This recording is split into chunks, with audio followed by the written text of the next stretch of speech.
Hey guys, Thunder E here, and welcome to my full in-depth gaming review of the OnePlus Nord.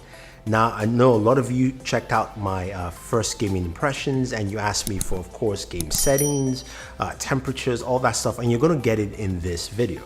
But let's talk about the OnePlus Nord briefly before we get into those games, of course, that we all love and care about. Now, this device sports a 6.4-inch display. It's a 90Hz display, which is what we like for gaming, which means, more fluid gameplay. You should get higher frame rates if possible. Now, the touch sampling, of course, is not increased from 60Hz, so you will notice that while you're gaming, it just feels a little bit sticky, not as smooth as you would like, but it's still really solid all the way through. Now, in terms of specs, you're running the Snapdragon 765 processor. It's a 5G processor. Also, this is a powerful processor that should give you some good gameplay. Now, when you guys checked out my gaming first look, a lot of the games ran well and smooth, but you cared about how the performance is. And we'll talk about performance, and also we'll talk about battery life as well, because it houses a 4100 roughly milliamp battery, and it's also got Warp 32 charging, so you're getting the same fast charging you'd expect on devices like the OnePlus 8 and OnePlus 8 Pro on this device as well. So fast charging is there, but how about battery dissipation, especially when you're gaming? So what we're going to take a look at first is some of the games. So Call of Duty Mobile, of course, PUBG Mobile, Fortnite. We're going to take a look at also a few other games like Vainglory as well, and two other games that I think you guys would definitely like. But we'll show you the settings for each game, telling you where the graphic settings are, and then after that, we'll see some gameplay and we'll talk.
So the very first thing you notice is that all the games ran well. They ran really well at the settings that we showcased those games at. Now, some of you are really asked about PUBG. Could we do extreme HDR gaming? You can't. It's just not available at this point in time. I'm sure they're on ways to unlock it, but right now that's what we're getting. And I know somebody did ask me if I could actually showcase the Chinese version of PUBG mobile, which I just wasn't able to do. And again, it's a lot of hassle unless you're the kind of person that wants to play that. So, take it as you wish. But in general, games like Call of Duty Mobile ran really well in its max settings. Vainglory also did as well. Same thing with the games that I showcased. So we even saw Fortnite ran at 45 frames per second, which was nice. So it was good to see that as well. Now, a couple of things to notice, it also has a game space. Now the game space doesn't give you a lot of features you expect from a gaming device, but it shows you all your games. So we saw Bright Memory Mobile, which is a really cool game, graphically intensive. Vainglory is there, you have all your games listed in there, and you have a few settings you can go to. You can see the amount of time you play the games per day, the most played games you've actually used, your battery usage as well. Those are the kind of things you can go through, but it doesn't give you any of your stats like the FPS for games, so I use a separate software for that. But you can see PUBG Mobile ran around 60 frames per second, same thing as Call of Duty Mobile, and then Fortnite was at 45 frames per second, so we got that, and Vainglory ran at 90 frames per second, so that was actually cool to see. Now when it came to temperatures though, the system went up to about 38 degrees Celsius, which is fine and actually was pretty good, especially for a device that doesn't have any special cooling whatsoever. So that was actually good to see. It ran warm, but it was quite playable and easy to use. In terms of battery drain, playing at around 100% with the battery life and playing for like an hour or so, I've lost about maybe close to about 20% of battery life. So battery life usage on this device was actually pretty good, especially playing intensive games like PUBG Mobile, some Fortnite, and even Bright Memory Mobile as well. So you're gonna get a lot of bang for your buck. And think about it this way. This device, now the version I do have here has 12 gigs of RAM, 256 gigabytes of storage, but you can start off from 6 gigabytes of RAM, 64 I believe, and that starts at $335, and I think that will still run. Even if you're not getting that version, you start off with the base version, at least in other parts of the world apart from India, that starts at 8 gigabytes of RAM for 400 bucks.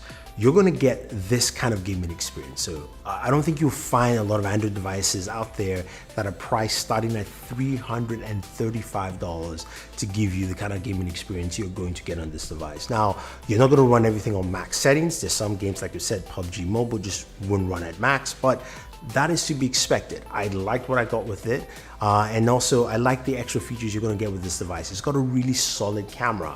The images I took from the camera are really nice, daytime photos, some nighttime shots as well. I think, even the different, you've got, a wide angle lens, you've got a regular lens and a zoom lens, or at least a 2x zoom, and everything just comes out really nice, and you really can't go wrong spending $335. I'm gonna stress it again.